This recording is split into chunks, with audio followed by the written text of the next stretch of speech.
안녕하세요. 웃자경제 고길동입니다. 자, 오늘은요, ETF에 대한 이야기를 나눠보도록 하겠습니다. 특히 요즘 뉴스에서 많이 접하게 되는 금리형 ETF에 대한 이야기를 해보겠습니다. 자, 금리형 ETF를 알아보기 전에 ETF의 기본적인 의미가 뭔지 잠깐 살펴보고 가겠습니다.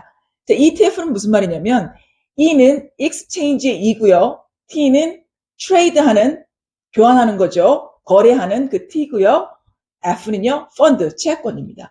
채권을 거래소에 상장시켜서 거래하는, 주식처럼 거래하는 금융상품이다. 적금, 예금, 우리에게 익숙한 그런 금융상품들, 그 다음에 오늘 이야기하게 될 ETF 중에 금리형 ETF의 이자를 한번 비교해봤습니다.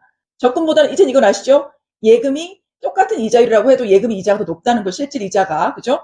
금리형 ETF는 또 예금보다 이자가 좀 높다라고 생각을 하시면 됩니다. 자, 그러면 시중에 나와 있는 우리가 살 수 있는 금리형 ETF 종류는 어떤 게 있는데를 한번 살펴보도록 하겠습니다. 자산 운용사들에서 운용을 하는데 종류를 우선 살펴보고 자산 운용사에 따라서 어떤 상품들을 구분해 놨는지, 이자율은 어떤 차이가 있는지, 어떤 게 나한테 맞는지를 고르시면 됩니다. 눈에 쏙 들어올 수 있도록 키포인트, 키워드만 딱딱 집어서 한번 제가 정리를 해보도록 하겠습니다. 자, 우선 보시면요. 금리형 ETF는 두 가지로 나뉩니다. 뭐냐면 CD형, 그 다음에 코퍼형, 이 두 가지입니다. CD는 영어로 CD, 보시면 Certificate of Deposit, 요거에 대한 설명을 먼저 드릴 거고요. 자, CD는 그래서요, 자, 은행들끼리 거래를 하는 겁니다. CD를 발행을 해서 투자자들에게 팝니다. 그럼 투자자들이 요걸 사요. 그래서 뭘 받아요? 여기 언급된 것처럼 무기명 예금 증서를 제공받습니다. 정해진 기간이 만기되고 나면 원금 플러스 이자를 은행이 그 금리에 따라서 주는 겁니다. 그 금리의 기준은 뭐냐? CD는 91일물을 기준으로 합니다.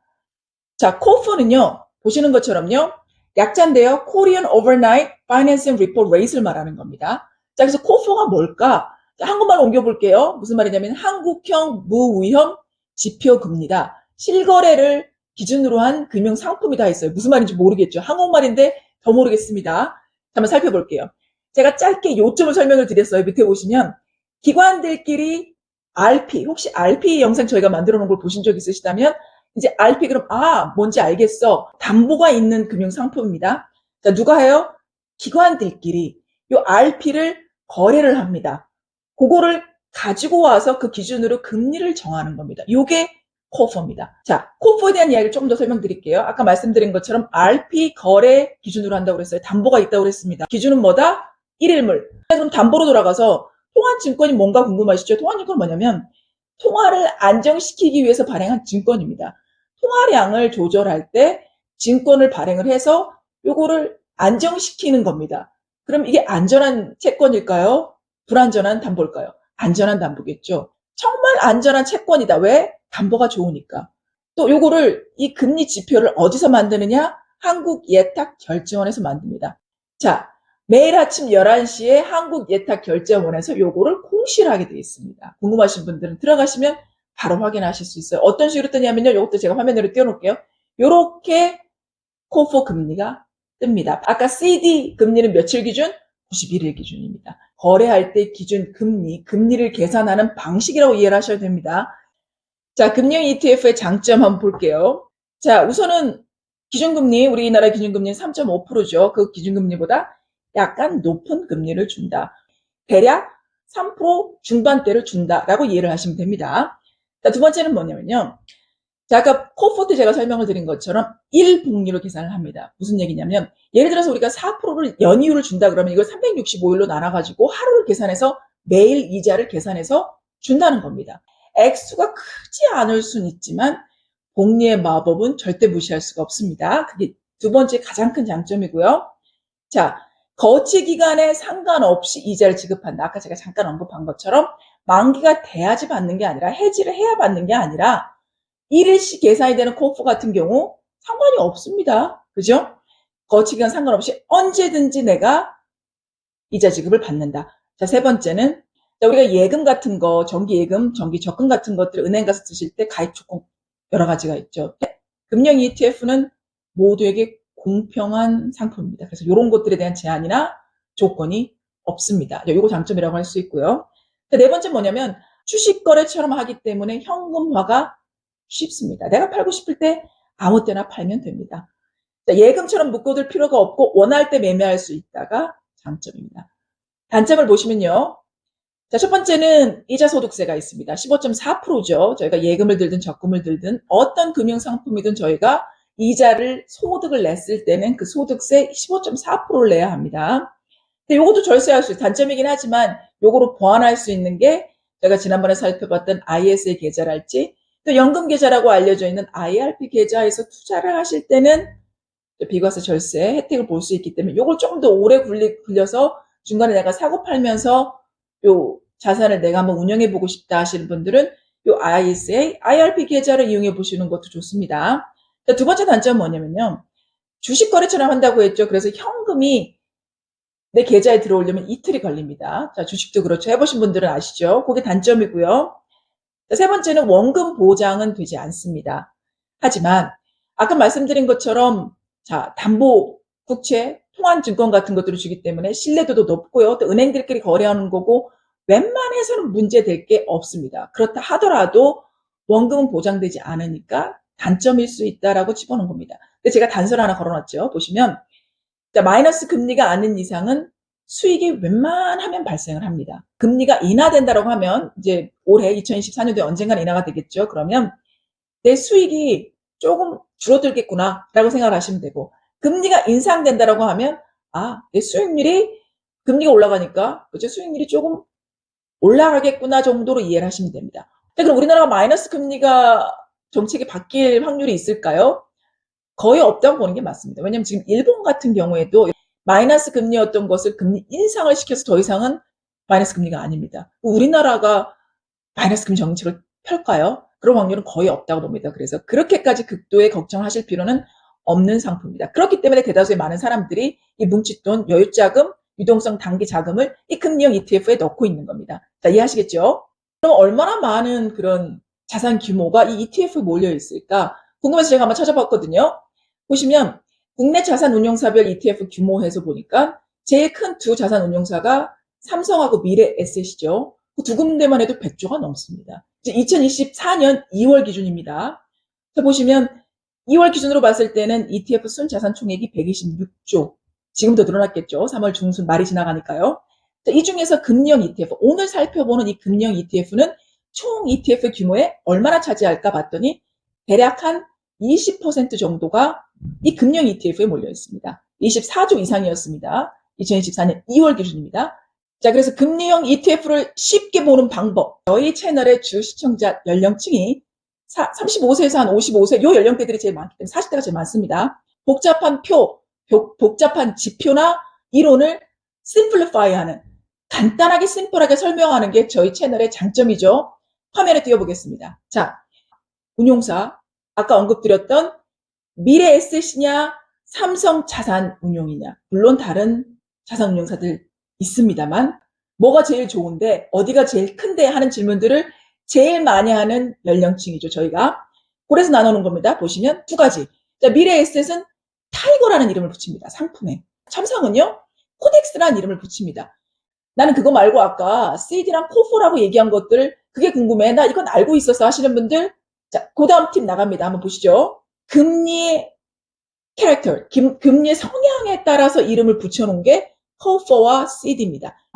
자, 코덱스, 삼성, 타이거, 미래에셋, CD, 91일물을 기준으로 하는 금리형 ETF, 그 다음에 코포, 요거는 1일물 기준으로 하는 금리형 ETF구나. 요것만 하시면 돼요. 그래서 요거를 그냥 섞어놓은 겁니다. 회사에서. 그렇게 해서 나눠놓은 거예요. 자, 이거를 이해하시고 나면 오케이. 그 많은 금리형 ETF 중에 딱 중요한 거 4가지만 알면 탑6 중에 금리형 ETF 4개를 탑4를 다 하시는 거예요. ETF 순 자산 총액의 6위 중에 4개를 하시는 겁니다. 나머지 2개는 아까 뭐였어요? 한국 코스피 지수를 따르는 것과 미국 나스닥 100을 따르는 거였어요. 요건 그냥 ETF요. 자, 이 4개를 이해했습니다. 이제 ETF가 쉬우시죠? 자, 이렇게 되면 오케이. 그러면 요 4가지 중에 난 뭘 하지? 금리형 ETF를 선택하는 기준 제가 또 정리해놨습니다. 이제 요걸 보시면 이해가 확 되실 겁니다. 자, 선택 기준 제가 추천하는 거는 첫 번째는 수수료가 낮은 상품입니다. 운용사의 수수료가 싼 걸 고르면 되겠죠. 그게 기준의 첫 번째. 두 번째는 뭐예요?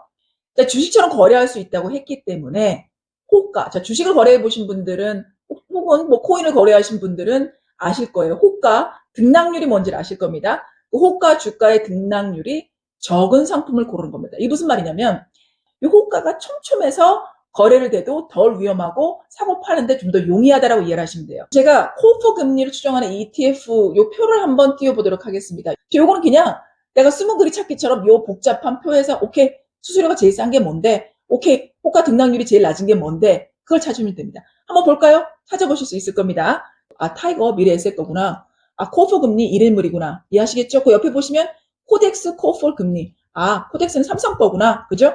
코프는 뭐예요? 또 1일물이구나. 지금 코프 금리를 살펴보고 있으니까 이제 표가 눈에 들어오시죠?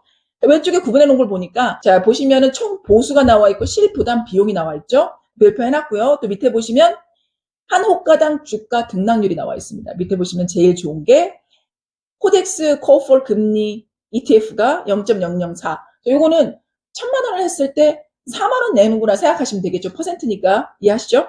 자, 총 보수 실부담 비용은 타이거 코프 금리 ETF가 좀 쌉니다. 난 수수료가 중요하다. 타이거를 선택하시면 되고요. 코프에서 나는 호가 등락률이 조금 더 촘촘한 게 좋다라고 하시면 코덱스를 고르시면 되는데 큰 차이는 나지 않습니다. 호가 등락률의 타이거나 코덱스는 거의 비슷합니다. 그죠? 근데 수수료에서 타이거가 많이 쌉니다. 자, ETF 같은 경우에는 이 운용사가 가져가는 수수료의 그 퍼센티지가 상당히 중요합니다. 자, 한국 같은 경우에는요, 거래 숨어있는 수수료가 또 있습니다. 그거에 대한 설명을 밑에 보시면 투자자가 실제로 부담하는 비용, 그게 바로 실부담 비용입니다. 보시면 총 보수 비용, 위에 있는 0.03, 타이거 같은 경우는 플러스해서 매매 중개 수수료가 또 붙습니다. 매매 중개 수수료는 뭐예요? 사거나 팔 때 붙는 수수료입니다. 이게 조금 더 세요. 그래서 어쨌든 금융 ETF는 실질적인 수수료가 무조건 싼 걸 고르자. 이런 상황에 있는 분들이라면 금융 ETF는 투자하기에 괜찮은 상품이다 라고 생각하시면 되겠습니다. 보시면 현금을 굴리길 원하시는 분들, 현금을 가지고 있는데 자 금리가 떨어질 것 같고 경기가 불안하고 경제 성장률도 아직 불안하기 때문에 어디다 투자해야 될지 난 모르겠다 해서 현금을 들고 계시는 분들이 있습니다. 크게는 그렇고 작게는 주식을 팔았는데 아직 예수금이 있다. 그런 분들 있잖아요. 내가 어떤 주식을 사려고 고가에 팔았다가 저가에 살려고 기다리고 있는 자금들 있잖아요. 그런 것들, 그런 대기하고 있는 단기 유동 현금 자금들 이런 것들이 있으신 분들은 투자하기 좋습니다. ISA 계좌나 IRP 연금 계좌로 했을 때 비과세 절세할 수 있기 때문에 그 안에서도 고를 수 있는 상품이 있다는 겁니다. 그러니까 4가지 상품 중에 혹시 궁금하신 분들을 위해서 지금 여기까지 저희 영상을 보신 분들을 위한 꿀팁도 드리겠습니다. 나는 IRP 계좌를 통해서 ISA 계좌를 통해서 살 수 있습니다만 IRP 계좌를 통해서 난 여기 있는 상품 중에 사고 싶은데 아까 탑6 중에 탑4가 다 가능할까? 라고 자 제가 화면에 띄워드리겠습니다. 필요하신 분들은 스크린 캡처 하셔서 한번 사용해 보시기 바라겠습니다. 보면 CD 상품 중에 하나, 코프 상품 중에 하나, CD 금리를 추종하는 코덱스 CD, 삼성운용사에서 운영하고 있는 CD 금리형 ETF가 하나 있고요. 또는 코프 상품, 그죠? 1일물 기준으로 복리를 쳐주는 그 금리 상품 중에 하나, 어디? 타이거는 어디? 미래에셋, 거기에 있는 코프. 자, CD 상품 중에 하나, 코프 상품 중에 하나에서 요 2가지는 IRP 계좌에서 안전자산 30%를 꼭 포함시켜야 하는 그 조건에 이 2가지는 포함시키실 수가 있습니다. 그 계획을 하시는 분들이라면 이것도 한번 고려해 보시길 바라겠습니다. 자, 꿀팁이죠. 국내 상장 ETF 탑6를 딱 보시면 이자가 중요하면 CD 금리가 살짝 더 높으니까 나는 코덱스 CD로 가야 되겠구나. 자, 나는 탑6 중에 안정성이 더 중요하다 하시는 분들은 코덱스 코프 금리 ETF를 고르시면 됩니다. 요게 결론입니다. IRP 계좌에서 안전 자산 30%를 포함시켜야 되는데 거기에 포함되는 것도 코덱스 CD, 타이거 코프였습니다. 혹시 기억하시나요? 요게 반복됩니다. 그래서 요거로 고르시면 실패할 확률이 적다 생각하시면 되겠습니다. 자, 오늘 금융 ETF에 대한 이야기를 나눠봤는데요. 어떻게 어려우셨나요? 최대한 쉽게 제가 심플하게 그 표도 간단하게 제가 설명하려고 용어도 확 줄여서 핵심적인 것만 제가 찝으려고 노력을 했습니다. 자, 금융시장과 자산시장은 하루가 빠르게 발전을 하고 있고요. 투자 상품도 다양하게 나와 있습니다. 요즘처럼 금융 ETF에 대한 관심이 높았던 적도 없고 앞으로는 우리가 좀 더 알아가야 할 상품일 수도 있습니다. 120세를 살아가는 시대입니다. 자, 은퇴 후에 더 이상은 치킨집, 프랜차이즈 식당들, 또 어떤 카페들 하는 시대가 아닙니다. 점점 더 많은 사람들이 투자형, 그죠? 배당주나 투자를 해서 수익을 내는 그런 은퇴를 준비하는 시대가 됐습니다. 다양한 자산 분배를 고민하셨던 분들, 내가 대기 자금이 있는데 어디다 투자해야 될지 몰라서 들고 계셨던 분들에게 오늘의 영상이 도움이 되셨길 바라겠습니다. 복잡하고 어려운 금융 상품들, 또 여러 가지 경제 뉴스들, 최대한 저희가 쉽게 간단하게 설명하는 영상들을 계속해서 만들도록 하겠습니다. 도움이 되셨길 바랍니다. 감사합니다.